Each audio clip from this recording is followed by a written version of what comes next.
10 steps to house hunting with a well-trained eye. It sounds like a great listing. In your price range, in a good neighborhood, with the features you've been looking for. First impressions mean a lot, but you find the bushes are overgrown. The front hallway is covered with tacky foil wallpaper.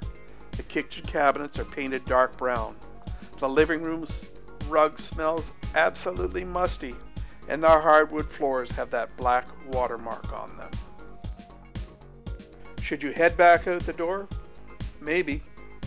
But to fully determine whether you should cross this house off your list, you'll need to gather some more information, and perhaps look past the blemishes to get the full picture of this house's potential. How do you do that? Follow these 10 steps. Step 1. Start with emotion, but end with facts. Buying a home is an emotional process. You often find yourself trying to determine if this is where you want to spend the next 10, 20, or 30 years of your life, and perhaps raise a family. It's okay if your initial impression is an emotional one, but because the purchase can be the largest you'll ever make, it's essential that you gather all the facts necessary to make an educated decision. Look for good bones. Don't get hooked on decorating.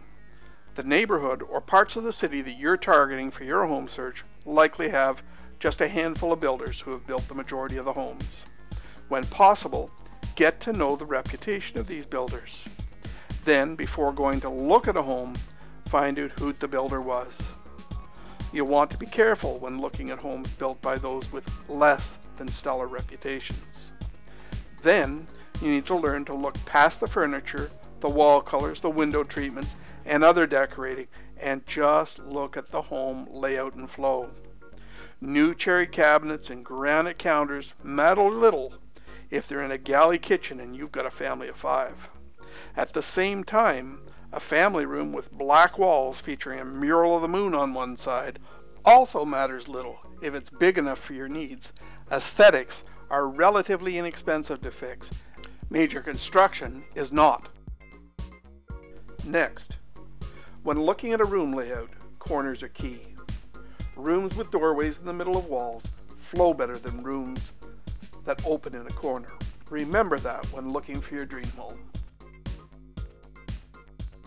Number 4, make sure the most expensive stuff works. The 2 most expensive rooms in a home to renovate are kitchens and bathrooms.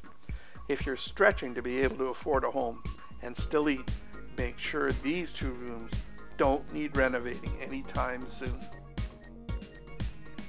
As we're going through properties, take an inventory of what needs fixing.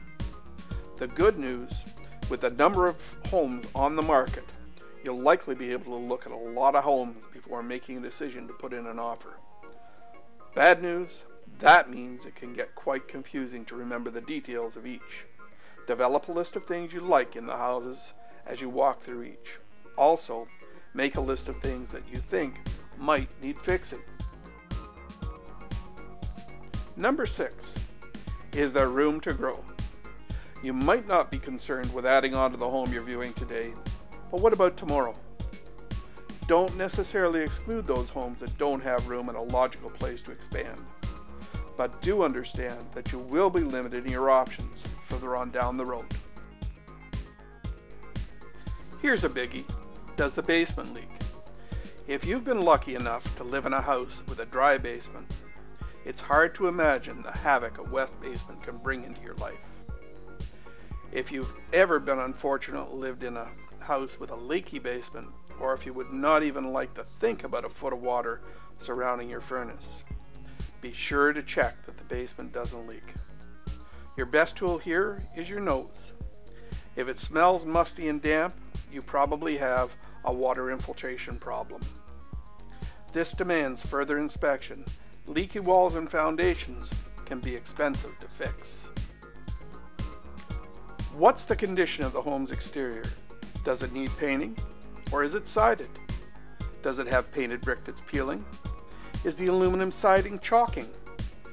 Improving the interior can be costly. Check the exterior walls carefully before putting in your offer.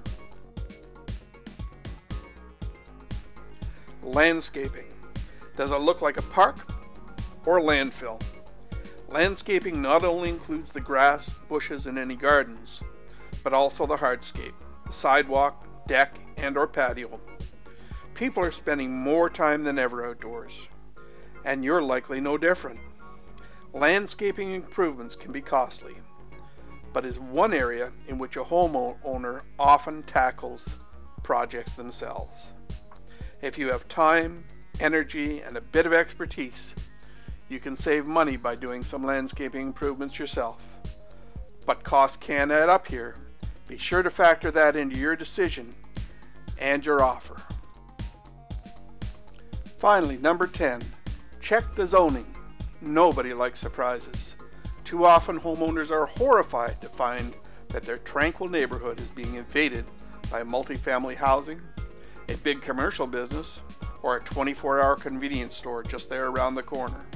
Before you put your offer in on a house, make a trip to City Hall, verify the zoning around your property and on all the properties near the one you plan to purchase. Well, that's it for this time, and remember, Sherry and I are just a phone call away. Bye for now.